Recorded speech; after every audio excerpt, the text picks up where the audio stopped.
Welcome to TFD. Make sure you like, comment, subscribe, share the channel, and hit that bell notification so you don't miss what's coming next. Let's go, baby. Let's go. The hate is real. The hate is beyond real. And we all see it. Kathy, I see you hating on us from a mile away. Kathy Engelberg, you can't hide it. The whole basketball world sees it. You're out here targeting Caitlin Clark. You're out here going after the one player who's actually putting money in your league's pockets, filling up arenas, moving ratings, and dragging eyeballs to games that otherwise would have been ignored. What a joke. You're mad the Indiana Fever are here right now. Admit it. Y'all didn't expect us to get this far. You didn't expect the Fever to be in this position. But we are. And that's because of Caitlin Clark, Sophie Cunningham, and this squad that doesn't back down. Sophie Cunningham has been out here exposing the whole league agenda. She's not quiet. She's not scared. She's calling out refs, she's calling out the bias, and fans love it. Caitlin Clark? She's mocking the whole situation on Twitter, on Instagram, everywhere. Because at the end of the day, the agenda looks weak and it looks scared. This is supposed to be professional basketball, but it feels like high school drama with the way they've been targeting her. Now let's talk about the game. The Indiana Fever just pulled off a huge upset over the Atlanta Dream to punch their ticket to the Wnba semifinals. Think about that for a second. This team wasn't supposed to make noise. The so-called experts had them written off. But they're still here. And they didn't just sneak by, they went in, fought through every foul, every bad whistle, and still found a way to win. And during that game? Man, it was just another reminder of how bad the officiating has been all season long. This isn't just one night. This isn't just one call. It's a season-long theme. They let players get away with beating the living hell out of Caitlin Clark and Sophie Cunningham. And somehow, no whistles. No protection. Nothing. Meanwhile, the smallest touch against other favorites in the league and suddenly, it's Foul City. The double standard is insane. Caitlin Clark has been on the receiving end of some of the most physical, borderline dangerous play we've seen in years. Same with Sophie. Both of them sitting on the bench beat up, scratches on their arms, bruises on their legs, and the refs just swallow the whistle. You can't grow the game like this. By the way, Chloe Peterson confirmed what we already knew. Even if Caitlin Clark is technically cleared, she can't play right now. She's too banged up. Scott Agnes said otherwise, but we know that wasn't right. Funny enough, I can't even find that post anymore. Wonder why? Maybe it got deleted real quick when people started noticing. At the end of the day, this is bigger than just one game.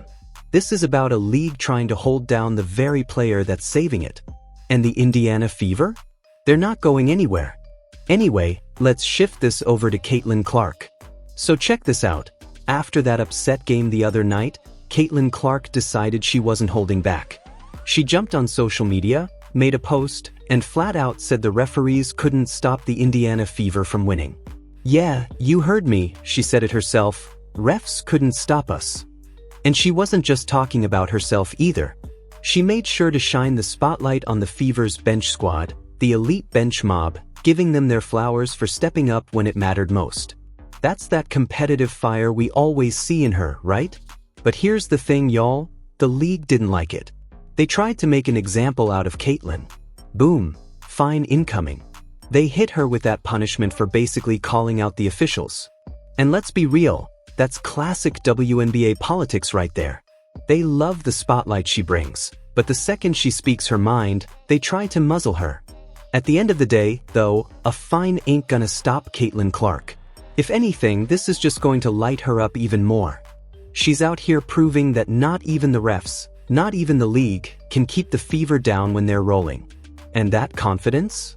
That's what's got Indiana looking dangerous every single night.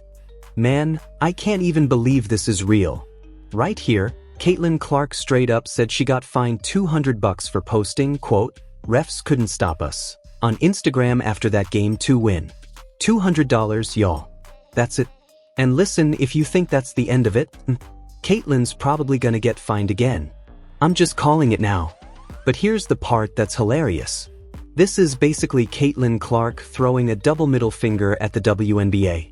Like, You can find me all you want, I'm still gonna say what I want. Honestly, all their nonsense and she gets hit with $200 for this? Like really? That's the big punishment? Bench mob's just gonna be even louder tomorrow. Let's go, Indiana Fever. And we already know how this whole thing works. Sophie Cunningham gave us the playbook. The second you talk about officiating, the refs, anything about how trash the calls are, whether it's on Instagram, TikTok, Twitter, Facebook, whatever, they're coming for you. Heck, if you whisper it in the shower, Kathy Inglebert's probably peeking around the corner ready to hit you with a fine slip like, "Yup, caught you. Pay up." But here's the kicker, she won't actually fix the officiating. That's the real joke.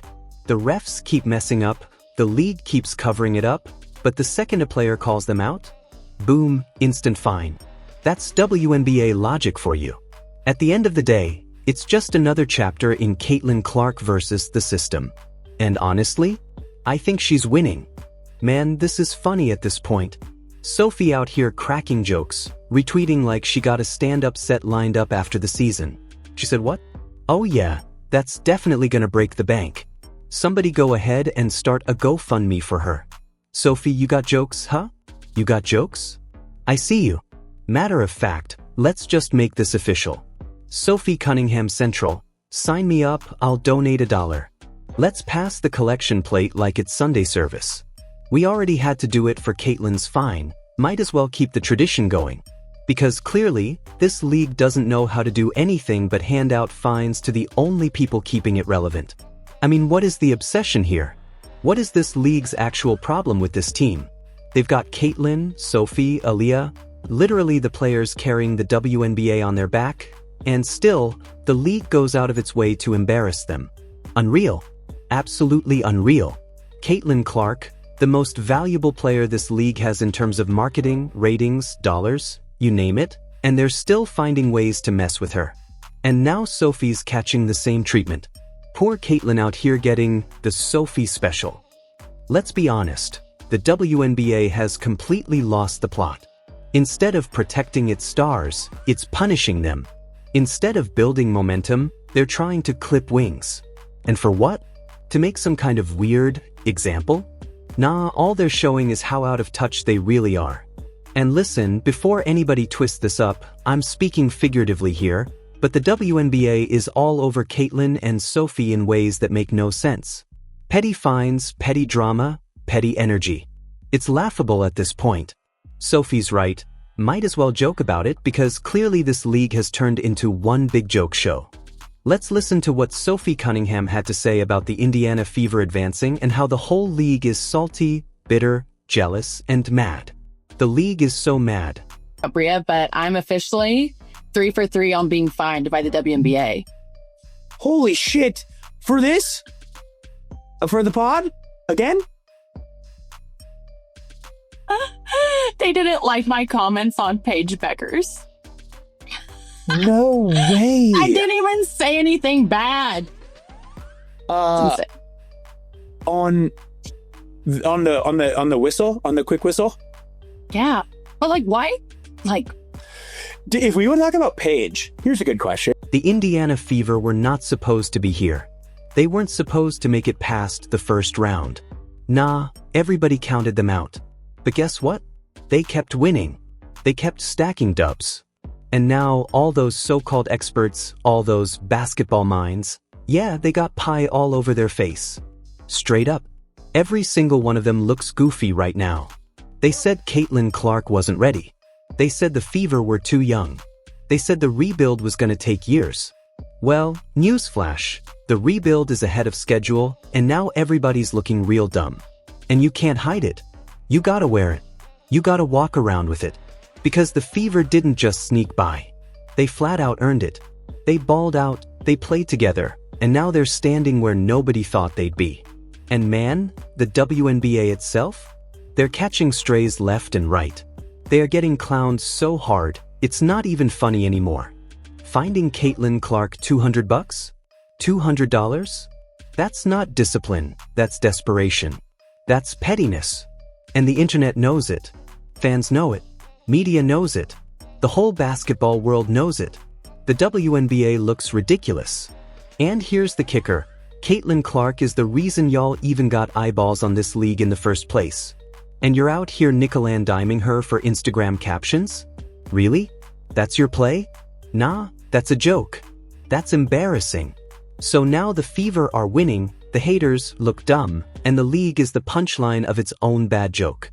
Everybody wearing pie on their face. Everybody looking stupid. And there's no way out of it. So Aaliyah Boston, right? She was talking about Caitlin Clark when she first came into the Indiana Fever. She mentioned it on Sue Bird's podcast. And I keep seeing people doing this thing. I literally saw it again this morning. Look at how well the Indiana Fever are doing with their point guards. They don't even need Caitlin Clark. Like really, that's the angle.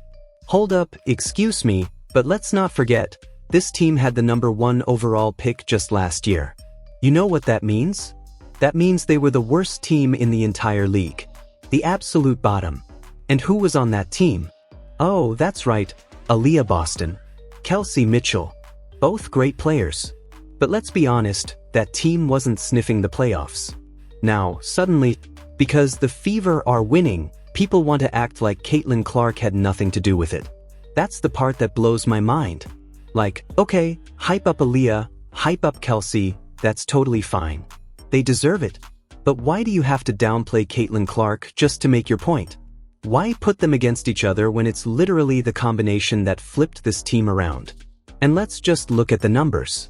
The Fever were 8-5 with Caitlin. You take those 8 wins away, guess what? Indiana doesn't even make the playoffs. Period. Like, am I the only one noticing this? Or are people just ignoring it because it doesn't fit the anti-Caitlin narrative? It's like people forget how bad this team was before Caitlin showed up. She didn't just bring buckets, she brought attention, she brought fans, she brought energy, and yeah, she brought wins. So when I hear people say, they don't need Caitlin Clark, I gotta laugh. Because the receipts are right there. The Fever wouldn't even be in this position without her. That's facts. Yes. What are like she joins the team, what are some of your early impressions of her? I thought she was super nice. I think it's always weird when you're like used to competing against someone. Yeah, so that's part of my next question, actually. So you might as well just get into it. That year, I was like, I forgot, we were like doing something. We had something. I was like, hey, I just want to say, I'm like really upset that you like did what you did in that Final Four game. I was like, I feel like I just need to get it off my chest because like we are teammates, but I'm like, you didn't have to do all that. Like you did not have to go for 40 on our dome. Like, girl, we could have just had fun. Yeah, but after that, it was like cool because obviously now we're on the same team, so you don't worry about that. But I always thought it was funny because I'm like, we just went from competing against each other, you beating us, and now we're on the same team. Yeah. It's like, I was like, girl, it's okay. I get it. I'm not mad at you for real, but I am. Because like, why would you do? Let's go back to this referee thing, this whole fine situation. Because honestly, just imagine being in a league and letting this happen. Like, if you were the WNBA, common sense would tell you, take one on the chin, stay quiet, and just sit down somewhere. Don't make it worse. Don't make it bigger. But nope. Instead, they go the exact opposite route. They take their #1 superstar, the face of the entire league by a mile, and they make it public that they're fining her. They're actually proud of it. Like, hey, look at us, we just fined the one person keeping us relevant. That's their play? That's their master plan? Man, it's wild. This league never fails to amaze me. And like I said the other day, I've seen the analytics. Sophie Cunningham now ranks as the 3rd biggest superstar in the WNBA. Top 3.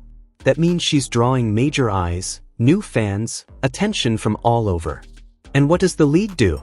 Fine her. Over and over again. So let's recap. Sophie, fined multiple times. Caitlin Clark, fined.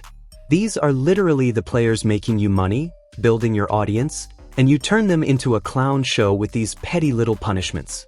It's embarrassing. It's backwards. And honestly, it just makes the WNBA look insecure.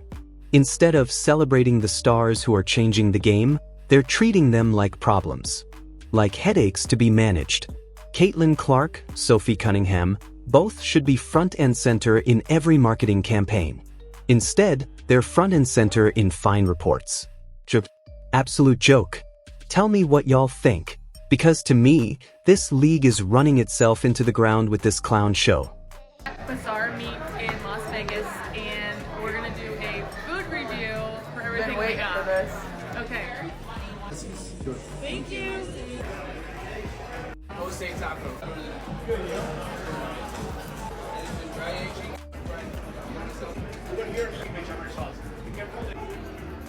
You're looking good.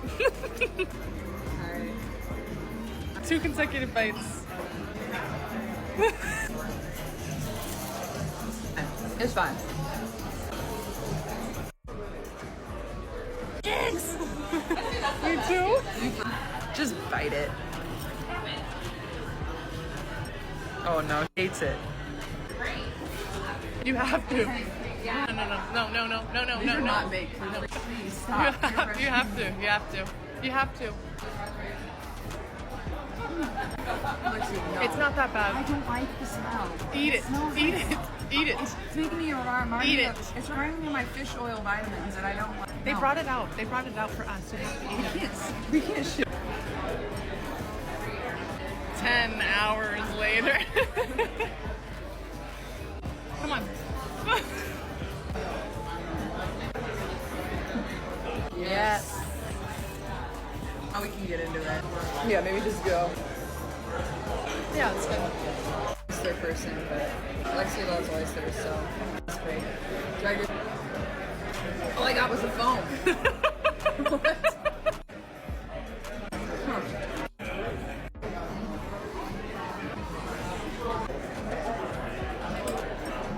Apparently a Caesar salad. Not really sure how. Parmesan ice cream.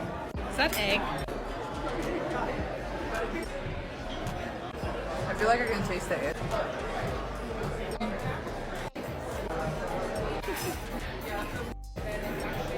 It looks so good. Okay. 50% American. They got some garlic shit. We just got back from dinner and we're gonna give our final ratings for the restaurants. It's a 9 out of 10. It was pretty solid. What would make it a 10 out of 10? Just like a plate of 10 of those Philly cheesesteaks at once. We could have had 8 more of those. Yeah, I think 9 out of 10.